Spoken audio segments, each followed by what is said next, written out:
একদিকে আল্লাহর বিধান, একদিকে আল্লাহ রসুলের সুন্নত এবং আদর্শ, আরেকদিকে বাবা মার নির্দেশ, সন্তানের মায়া মমতা।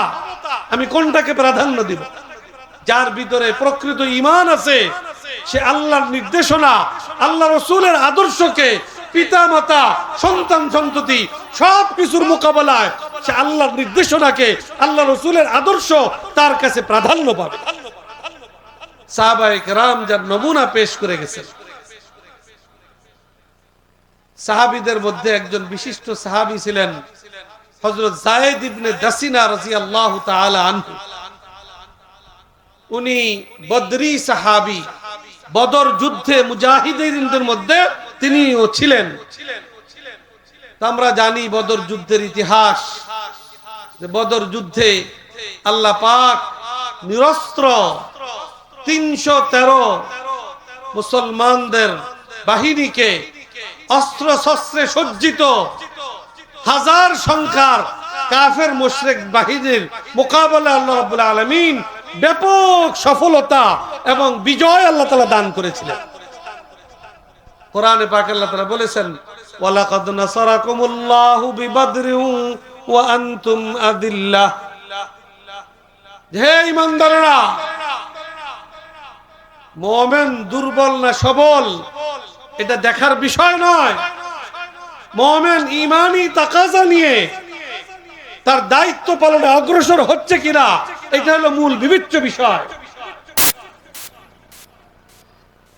যদি মুমিনের মধ্যে ঈমানি তাকাজা পরিপূর্ণরূপে থাকে, আল্লাহ পাক তাকে সর্বক্ষেত্রে সংখ্যায় কম হোক আর বেশি হোক, আসবাবের দিক থেকে তারা দুর্বল হোক আর সবল হোক, আল্লাহ রাব্বুল আলামিন বিজয়কে তাদেরই পদচুম্বন করতে আল্লাহ তাআলা ব্যবস্থা করে দেন। তো যাই হোক, যেটা বলতেছিলাম, হযরত যায়েদ ইবনে দাসিনা রাদিয়াল্লাহু তাআলা আনহু বদর যুদ্ধের একজন মুজাহিদ ছিলেন। তার হাতেও মক্কার কুরাইশদের কেউ, মক্কার মুশরিকদের কেউ নিহত হয়েছে। পরবর্তীতে যাদের কোন নিকটজন বদর যুদ্ধে যায়েদ ইবনে দাসিনা রাদিয়াল্লাহু তাআলা আনহুর হাতে নিহত হয়েছে, এরকম লোকদের হাতে ওই যায়েদ ইবনে দাসিনা রাদিয়াল্লাহু তাআলা আনহু যে কোনো ভাবে বন্দী হয়ে গেছেন। বন্দী হইলে ওনাকে মক্কায় নিয়ে আসছেন। আইনা ওনারা পরিকল্পনা গ্রহণ করতেছেন যে হযরত যায়েদ ইবনে দাসিনা রাদিয়াল্লাহু তাআলা আনহু থেকে তাদের নিকটজনের হত্যার প্রতিশোধ গ্রহণ করবে হত্যার মাধ্যমে। তো তারা একটু পরীক্ষা করতে চাইল। মক্কার কাফের মুশরিকরা তারা শুনছে যে সাহাবায়ে কেরাম আল্লাহ রসুলকে তাদের নিজেদের জীবনের চাইতে বেশি ভালোবাসে, এটা তো তারা শুনছে। এখন তারা এটাকে বাস্তবভাবে পরীক্ষা করার জন্য এটাকে একটা সুবর্ণ সুযোগ মনে করছে। তারা চিন্তা করলো যে দেখি আল্লাহ রসুলের সাহাবী আল্লাহ রসুলকে কতটা ভালোবাসে। তারা হযরত যায়েদ ইবনে দাসিনার কাছে প্রস্তাব পেশ করলো যে তুমি তো এখন আমাদের হাতে বন্দী, আমরা চাইলেই তোমাকে আমরা হত্যা করতে পারবো।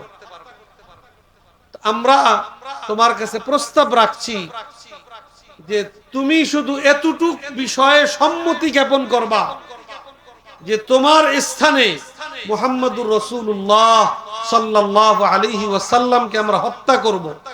ওনাকে তার মানে নাই, উনি তার আমাদের নিয়ন্ত্রণে নাই, কিন্তু তুমি শুধু এই কথাটুকুর উপরে সম্মত হইবা। এটা যদি হও তাহলে আমরা তোমাকে মুক্ত করে দিব। যায়েদ ইবনে দাসিনা রাদিয়াল্লাহু তাআলা আনহুর সম্মুখে যখন এই প্রস্তাব পেশ করা হয়েছে, হযরত যায়েদ ইবনে দাসিনা রাদিয়াল্লাহু তাআলা আনহু হুঙ্কার ছেড়ে তাদেরকে বলেছেন, স্পষ্ট ভাষায় জবাব দিয়েছেন, হযরত মুহাম্মদুর রাসূলুল্লাহ সাল্লাল্লাহু আলাইহি ওয়াসাল্লামের হত্যার ব্যাপারে সম্মতি জ্ঞাপন করা তো অনেক দূরের কথা, আল্লাহ রাসূলের পায়ে একটা কাঁটা ফুটবে আর এর বিনিময়ে যায়েদ ইবনে দাসিনা তার জীবনকে রক্ষা করবে, এটাতেও যায়েদ ইবনে দাসিনা সম্মত নয়।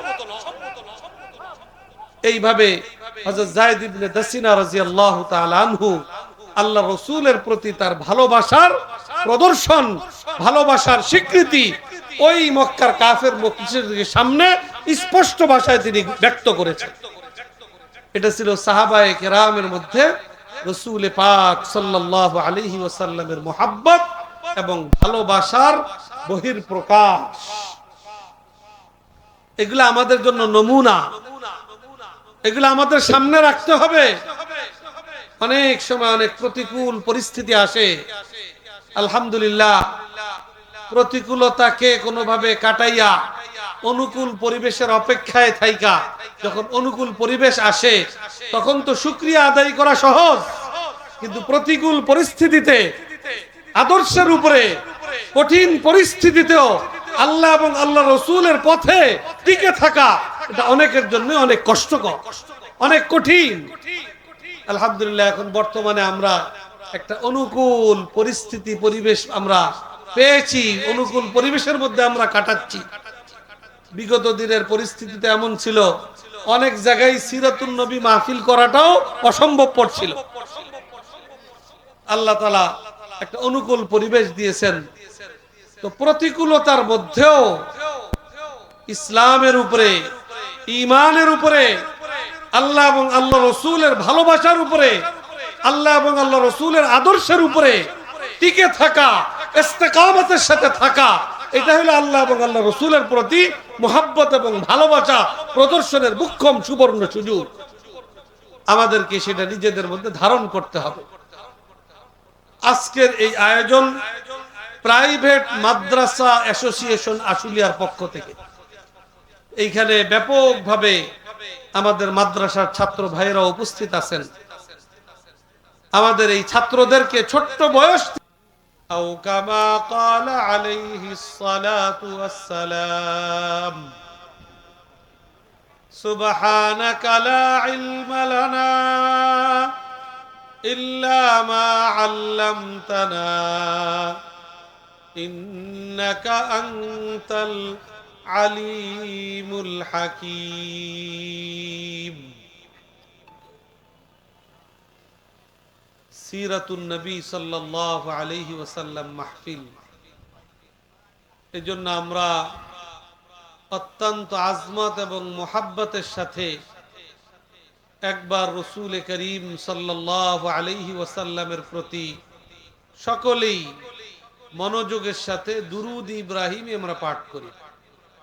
আল্লাহুম্মা সাল্লি আলা মুহাম্মাদিন ওয়া আলা আলি মুহাম্মাদ কামা সাল্লাইতা আলা ইব্রাহিম ওয়া আলা আলি ইব্রাহিম ইন্নাকা হামিদুম মাজিদ। اللهم بارك على محمد وعلى آل محمد كما باركت على إبراهيم وعلى آل إبراهيم إنك حميد مجيد।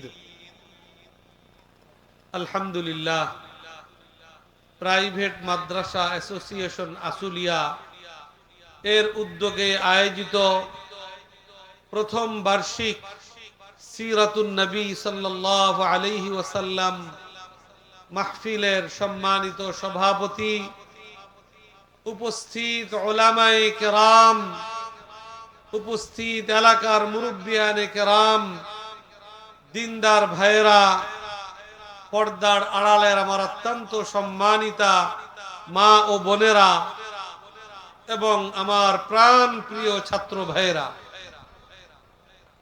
আমাদের প্রথম কর্তব্য মহান রব্বুল আলামিনের দরবারে শুকরগুজারি আদায় করা, যিনি আমাদেরকে এই প্রতিকূল আবহাওয়া উপেক্ষা করে এই সুন্দর নুরানি মুবারক মাহফিলে সমবেত হওয়ার এবং প্রতিকূলতা কাটিয়ে একটি সুন্দর পরিবেশে মাহফিল পরিচালনা করবার এবং আমাদেরকে এখানে আলোচক হিসাবে, শ্রোতা হিসাবে অংশগ্রহণ করবার আল্লাহ পাক যে তৌফিক দান করেছেন, সুযোগ করে দিয়েছেন, এই জন্য দিল থেকে আল্লাহর শুকরিয়া আদায় স্বরূপ আমরা সকলেই বলি আলহামদুলিল্লাহ।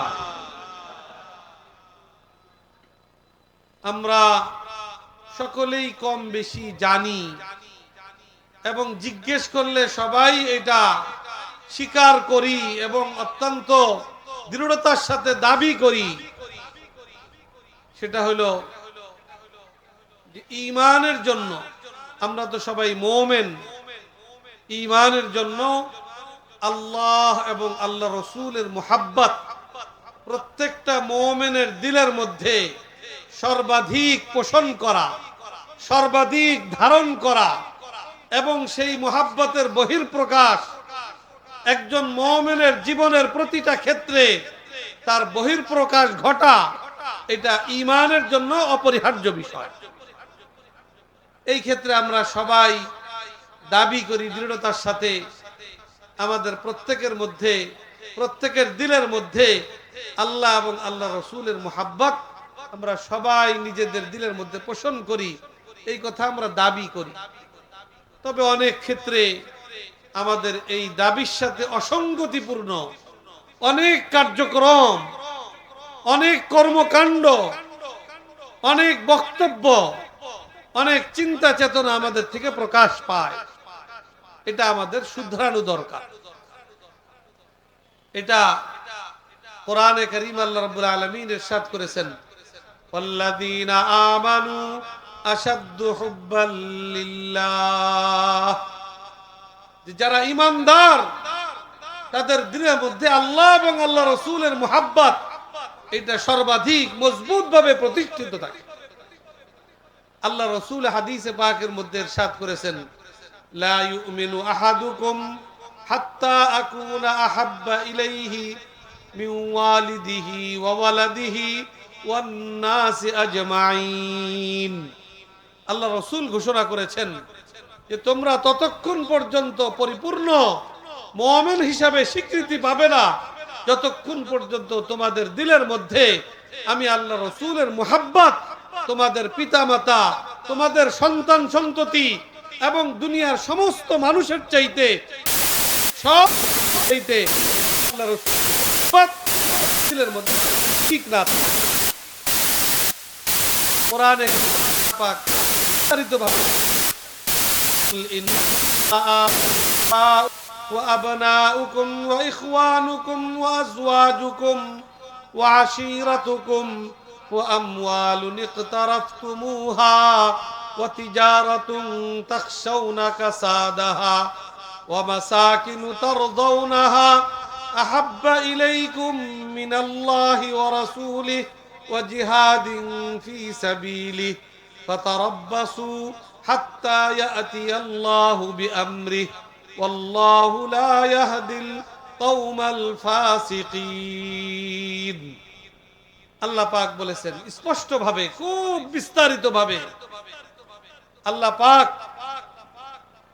মানব জাতির মধ্যে সৃষ্টিগত ভাবে মুহাব্বত এবং ভালোবাসা এটা আল্লাহ তাআলা দিয়ে রাখছেন।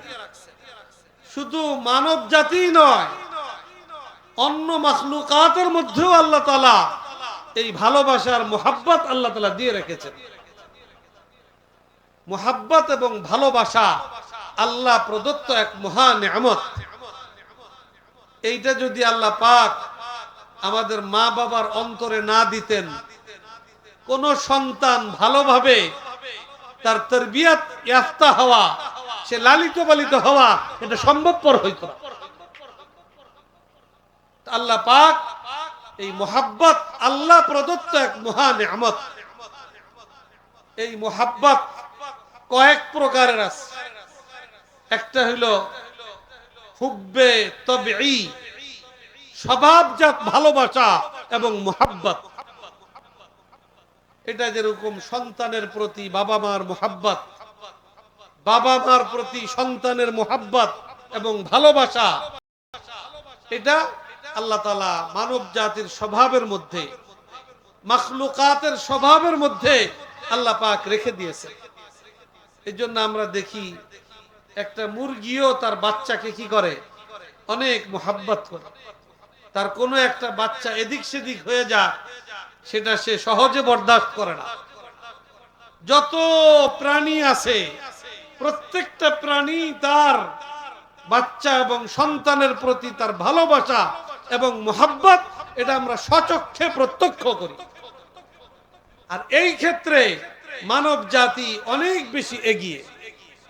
আল্লাহ পাক মার অন্তরে সন্তানের যে ভালোবাসা আর মোহাব্বত আল্লাহ পাক দিয়ে রেখেছেন, এটা আমাদের পক্ষে আসলে কল্পনা করাও, আমরা পুরো অনুভব করাও এটা সম্ভবপর নয়। শুধু মার একটা সন্তানকে লালিত পালিত করার জন্মের আগের থেকে মা সন্তানের জন্য কষ্ট শুরু করে এবং জীবনের শেষ মুহূর্ত পর্যন্ত সন্তানকে সে নিঃস্বার্থ ভালোবাসাই দিয়ে যায়। সন্তান মাকে কষ্ট দেয়, মা সেই ভালোবাসা দিয়ে সে কষ্টকে ভুলে যায়। তো যাই হোক, এটা হলো হুব্বে তবঈ, স্বভাবজাত ভালোবাসা। এটা আল্লাহ পাক মানুষের মধ্যে দিয়ে রেখেছেন। আরেকটা ভালোবাসা আছে হুব্বে আকলি, মানুষ তার বিবেক দিয়ে কিছু জিনিসকে ভালোবাসে। যেরকম টাকা পয়সার মোহাব্বত, এটা মানুষের মধ্যে আছে কিনা? আছে। তবে এই ভালোবাসাটা হইল বিবেকের দ্বারা। যার এখনো আকল বুদ্ধি হয় নাই, যার সেরকম জ্ঞান বুদ্ধি এখনো হয়নি, তার কাছে কিন্তু টাকা পয়সার ওই গুরুত্ব নাই যেই গুরুত্ব যার জ্ঞান বিবেক সম্পন্ন মানুষের কাছে যতটা তার গুরুত্ব রয়েছে। একটা ছোট্ট বাচ্চা যে এখনো জ্ঞান বুদ্ধিতে পরিপক্ক হয় নাই, তার হাতে যদি 1000 টাকার নোট থাকে আর আপনি যদি 1 টাকার একটা চকলেট তাকে লোভ দিয়া ওই 1000 টাকার নোট তার থেকে নিয়ে যেতে চান, এটা সম্ভবপর কিনা? কারণ ওই সন্তানের মধ্যে টাকার গুরুত্ব আর মোহাব্বত এটা তার ভিতরে নাই। কারণ টাকার ভালোবাসা আর মোহাব্বত আসে হইল জ্ঞান বিবেকের তাড়না। জ্ঞান বুদ্ধি যার মধ্যে নাই, তার কাছে টাকা পয়সার কি নাই? কোনো গুরুত্ব আর ভালোবাসা আর মোহাব্বত নাই। তো টাকারও একটা মোহাব্বত আছে, তবে সেটা হলো হুব্বে আকলি। আরেকটা মোহাব্বত আছে, সেই মোহাব্বতের নাম হলো হুব্বে ঈমানি। হুব্বে ঈমানি হলো ঈমানের তাকাজা পূরণে ভালোবাসা। এই ভালোবাসার সামনে অনেক সময় মা বাপ তুচ্ছ হয়ে যায়, সন্তান তুচ্ছ হয়ে যায়। সাহাবায়ে কেরামের জিন্দেগীর মধ্যে যদি আমরা লক্ষ্য করি, তা আমরা দেখতে পাই যে পিতামাতা, সন্তান সন্ততি আল্লাহ এবং আল্লাহ রসুলের মোকাবেলায় তাদের সামনে তুচ্ছ ছিল। কত যুদ্ধের কত ঘটনা। এবং আল্লাহ পাক কোরআনে পাকের মধ্যে এবং রসুলে পাক সাল্লাল্লাহু আলাইহি ওয়াসাল্লাম হাদিসে পাকের মাধ্যমে আমাদের উপরে আল্লাহ এবং আল্লাহ রসুলের ভালোবাসা এবং মোহাব্বতের যে দায় দায়িত্ব আমাদের উপর অর্পণ করেছেন, সেটা হলো হুব্বে ঈমানি। এবং একজন মানুষ প্রকৃত মুমিন হওয়ার জন্য তার হুব্বে তবঈ এবং হুব্বে আকলি, স্বভাবজাত ভালোবাসা এবং জ্ঞান বিবেকের তাড়নায় ভালোবাসা, এই দুই ভালোবাসার চাইতে প্রকৃত মুমিন হওয়ার জন্য তার মধ্যে হুব্বে ঈমানি অধিক পরিমাণে থাকা এটা অপরিহার্য বিষয়। যার ভিতরে এটা থাকবে না, দেখা যাবে একদিকে আল্লাহর বিধান, একদিকে আল্লাহ রসুলের সুন্নত এবং আদর্শ, আরেকদিকে বাবা মার নির্দেশ, সন্তানের মায়া মমতা, আমি কোনটাকে প্রাধান্য দিব? যার ভিতরে প্রকৃত ঈমান আছে, সে আল্লাহর নির্দেশনা, আল্লাহ রসুলের আদর্শকে, পিতা মাতা, সন্তান সন্ততি সব কিছুর মোকাবেলায় সে আল্লাহর নির্দেশনাকে, আল্লাহ রসুলের আদর্শ তার কাছে প্রাধান্য পাবে। সাহাবায়ে কেরাম যার নমুনা পেশ করে গেছেন। সাহাবীদের মধ্যে একজন বিশিষ্ট সাহাবী ছিলেন হযরত যায়েদ ইবনে দাসিনা রাদিয়াল্লাহু তাআলা আনহু। উনি বদরি সাহাবী, বদর যুদ্ধে মুজাহিদিনদের মধ্যে তিনিও ছিলেন। আমরা জানি বদর যুদ্ধের ইতিহাস, যে বদর যুদ্ধে আল্লাহ পাক নিরস্ত্র 313 মুসলমানদের বাহিনীকে অস্ত্র শস্ত্রে সজ্জিত হাজার সংখ্যার কাফের মুশরিক বাহিনীর মোকাবেলায় আল্লাহ রাব্বুল আলামিন ব্যাপক সফলতা এবং বিজয় আল্লাহ তাআলা দান করেছিলেন। কোরআনে পাক আল্লাহ তাআলা বলেছেন, ওয়ালাকাদ নাসারাকুমুল্লাহু বিবাদরিন ওয়া আনতুম আদিল্লাহ। হে ঈমানদারেরা, মুমিন দুর্বল না সবল এটা দেখার বিষয় নয়। মুমিন ঈমানি তাকাজা নিয়ে তার দায়িত্ব পালনে অগ্রসর হচ্ছে কিনা এটা হলো মূল বিবেচ্য বিষয়। যদি মুমিনের মধ্যে ঈমানি তাকাজা পরিপূর্ণ রূপে থাকে, আল্লাহ পাক তাকে সর্বক্ষেত্রে সংখ্যায় কম হোক আর বেশি হোক, আসবাবের দিক থেকে তারা দুর্বল হোক আর সবল হোক, আল্লাহ রাব্বুল আলামিন বিজয়কে তাদেরই পদচুম্বন করতে আল্লাহ তাআলা ব্যবস্থা করে দেন। তো যাই হোক, যেটা বলতেছিলাম, হযরত যায়েদ ইবনে দাসিনা রাদিয়াল্লাহু তাআলা আনহু বদর যুদ্ধের একজন মুজাহিদ ছিলেন। তার হাতেও মক্কার কুরাইশদের কেউ, মক্কার মুশরিকদের কেউ নিহত হয়েছে। পরবর্তীতে যাদের কোন নিকটজন বদর যুদ্ধে যায়েদ ইবনে দাসিনা রাদিয়াল্লাহু তাআলা আনহুর হাতে নিহত হয়েছে, এরকম লোকদের হাতে ওই যায়েদ ইবনে দাসিনা রাদিয়াল্লাহু তাআলা আনহু যে কোনো ভাবে বন্দী হয়ে গেছে। বন্দী হইলে ওনাকে মক্কায় নিয়ে আসছেন। আইনা ওনারা পরিকল্পনা গ্রহণ করতেছেন যে হযরত যায়েদ ইবনে দাসিনা রাদিয়াল্লাহু তাআলা আনহু থেকে তাদের নিকটজনের হত্যার প্রতিশোধ গ্রহণ করবে হত্যার মাধ্যমে। তো তারা একটু পরীক্ষা করতে চাইল। মক্কার কাফের মুশরিকরা তারা শুনছে যে সাহাবায়ে কেরাম আল্লাহ রাসূলকে তাদের নিজেদের জীবনের চাইতে বেশি ভালোবাসে, এটা তো তারা শুনছে। এখন তারা এটাকে বাস্তবভাবে পরীক্ষা করার জন্য এটাকে একটা সুবর্ণ সুযোগ মনে করছে। তারা চিন্তা করলো যে দেখি আল্লাহ রাসূলের সাহাবী আল্লাহ রাসূলকে কতটা ভালোবাসে। তারা হযরত যায়েদ ইবনে দাসিনার কাছে প্রস্তাব পেশ করলো যে তুমি তো এখন আমাদের হাতে বন্দী, আমরা চাইলেই তোমাকে আমরা হত্যা করতে পারবো।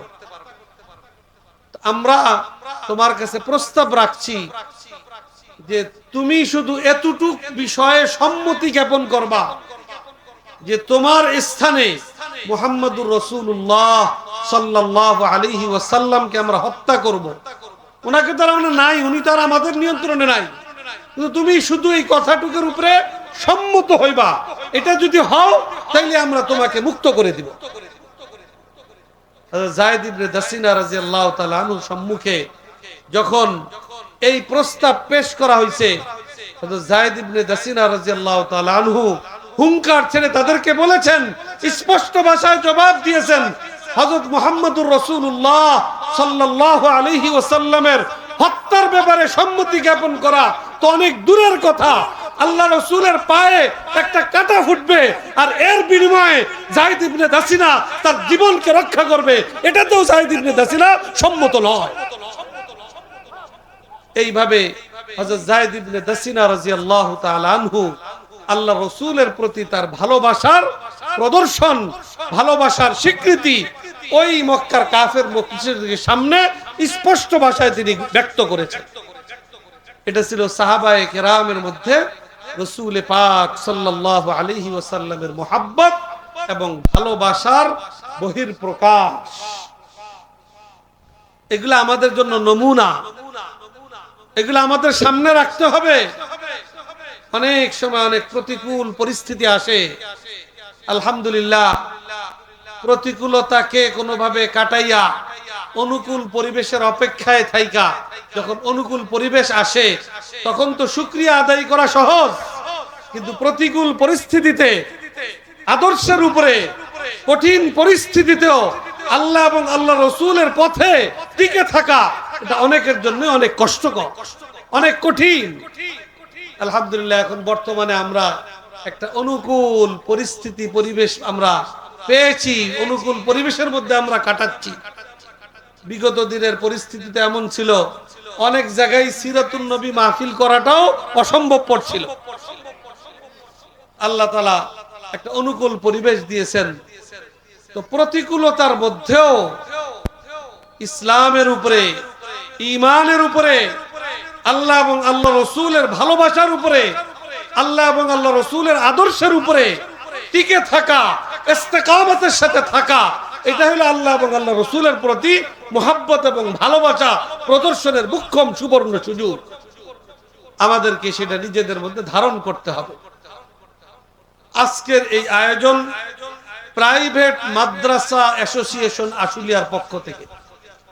এইখানে ব্যাপকভাবে আমাদের মাদ্রাসার ছাত্র ভাইয়েরা উপস্থিত আছেন।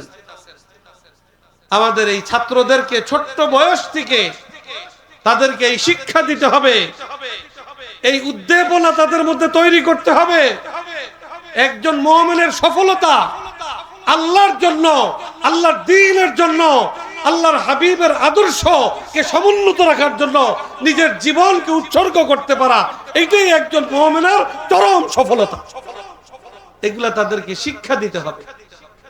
ছোট বয়স থেকেই তাদের কচি দিলের মধ্যে এগুলাকে বসায় দিতে হবে। এটা আমাদের দায়িত্ব এবং কর্তব্য। তাদেরকে প্রকৃত খাবিকি মুমিন হিসাবে, একজন প্রকৃত হাফেজে কোরআন, কোরআনের ধারক বাহক, আলেমে দ্বীন, ওয়ারিসে নবী হিসাবে তাদেরকে গড়ে তুলতে হবে। তাদের জিম্মাদারির ইহসাস আর অনুভূতি তারা ছোট্ট থেকেই যেন আস্তে আস্তে আস্তে আস্তে নিজেদের মধ্যে ধারণ করে, লালন করে তাদের এই ছাত্রত্ব এবং ছাত্র জীবন তারা সমাপ্ত করতে পারে। কখনো অনুকূল পরিবেশ আসবে, কখনো প্রতিকূল পরিবেশ আসবে। একজন মুমিনের জন্য অনুকূল পরিবেশ যেরকম তার জন্য সফল কামের একটা সহজ রাস্তা, প্রতিকূল পরিবেশে সে তার সফলতা আরো বেশি তার মধ্যে সে লক্ষ্য করতে পারে। এটা আমাদেরকে, আমাদের ছাত্রদেরকে সেভাবে গড়ে তুলতে হবে। আল্লাহ পাক আমাদেরকে সেই তৌফিক দান করুন। যাই হোক, আমি যেটা বলতেছিলাম যে আল্লাহ পাক মানব জাতির মধ্যে বিশেষ করে হুব্বে তবঈ, স্বভাবজাত ভালোবাসা, হুব্বে আকলি, জ্ঞান বিবেকের তাড়নায় ভালোবাসা, আর মুমিন হিসাবে ঈমানি ভালোবাসা, আল্লাহ পাক সবটারই যোগ্যতা আল্লাহ তাআলা আমাদেরকে দিয়েছেন এবং আমাদের উপরে দায়িত্ব অর্পণ করেছেন যে আমরা যেন হুব্বে ঈমানিকে, হুব্বে তবঈ, স্বভাবজাত ভালোবাসা, আর হুব্বে আকলি, জ্ঞান বিবেকের তাড়নায় ভালোবাসার উপরে আমরা হুব্বে ঈমানিকে প্রাধান্য দিতে অভ্যস্ত হই। আমরা তার জন্য যেন সচেষ্ট হই। আল্লাহ এবং আল্লাহ রাসূল আমাদেরকে সেই নির্দেশনা দিয়েছেন। সিরাতুন নবী সাল্লাল্লাহু আলাইহি ওয়াসাল্লাম মাহফিল থেকে এই জজবা, এই প্রেরণা, এই অনুভূতি এবং এই দৃঢ় সংকল্প আমাদের প্রত্যেকের দিলের মধ্যে ধারণ করা, এটা আমাদের জন্য অপরিহার্য এবং জরুরি বিষয়। আল্লাহ পাক আমাদেরকে সেই তৌফিক দান করুন। রাসূল পাক সাল্লাল্লাহু আলাইহি ওয়াসাল্লামের সেই ভালোবাসা নিয়ে আল্লাহ রাসূলের কিছু আদর্শের আলোচনা। কারণ রাসূল পাক সাল্লাল্লাহু আলাইহি ওয়াসাল্লামকে তো আল্লাহ তাআলা আল্লাহ রাসূলের আগমনের পর থেকে নিয়ে কিয়ামত পর্যন্তের জন্য মানুষের মধ্যে উত্তম আদর্শের সর্বোৎকৃষ্ট নমুনা হিসাবে আল্লাহ পাক দুনিয়াতে পাঠিয়েছে। কোরআনে পাকের আয়াত, সুস্পষ্ট আয়াত, লাকাদ কানা লাকুম ফি রাসূলিল্লাহি উসওয়াতুন হাসানাহ লিমান কানা ইয়ারজুল্লাহা ওয়াল ইয়াউমাল আখির ওয়া যাকারাল্লাহা কাসীরা। যারা আল্লাহতে বিশ্বাস করে, যারা আখিরাতকে বিশ্বাস করে, যারা আল্লাহকে ব্যাপকভাবে স্মরণ করে, আল্লাহ পাক তাদের সম্পর্কে বলতেছেন যে রাসূল পাক সাল্লাল্লাহু আলাইহি ওয়াসাল্লামের জীবন আদর্শের মধ্যে তাদের জন্য রেখেছেন সর্বোত্তম নমুনা। আল্লাহ রাসূলের আদর্শের ধারে কাছে অনুরূপ আদর্শ পৃথিবীর দ্বিতীয় কোনো ব্যক্তি ওই আদর্শের নমুনা হিসেবে পেশ হওয়া এটা সম্ভবপর নয়। কারণ রাসূল পাক সাল্লাল্লাহু আলাইহি ওয়াসাল্লাম গড়ছেন কার হাতে, কার তরবিয়ত পেয়েছেন? আল্লাহ রাসূল নিজেই ঘোষণা করেছেন, আল্লামানি রাব্বি ফাহসানা তালিমি ওয়া আদ্দাবানি রাব্বি ফাহসানা তাদিবি। রাসূল পাক সাল্লাল্লাহু আলাইহি ওয়াসাল্লাম যা কিছু শিখেছেন, দুনিয়ার কোন মানুষ তার শিক্ষক ছিল না, স্বয়ং রব্বে করিম তিনিই তার শিক্ষক হিসেবে দায়িত্ব পালন করেছেন। তিনি যত তরবিয়ত অর্জন করেছেন, তিনি চারিত্রিক সর্বোৎকৃষ্ট উৎকর্ষতা নিজের মধ্যে অর্জন করেছেন। এটার পিছনে মূল ভূমিকা স্বয়ং রব্বে করিমের। আল্লাহ রাসূল নিজেই ঘোষণা করেছেন, আমাকে আদব শিখিয়েছেন আমার রব, এবং আমার আদব হলো সর্বোত্তম আদব।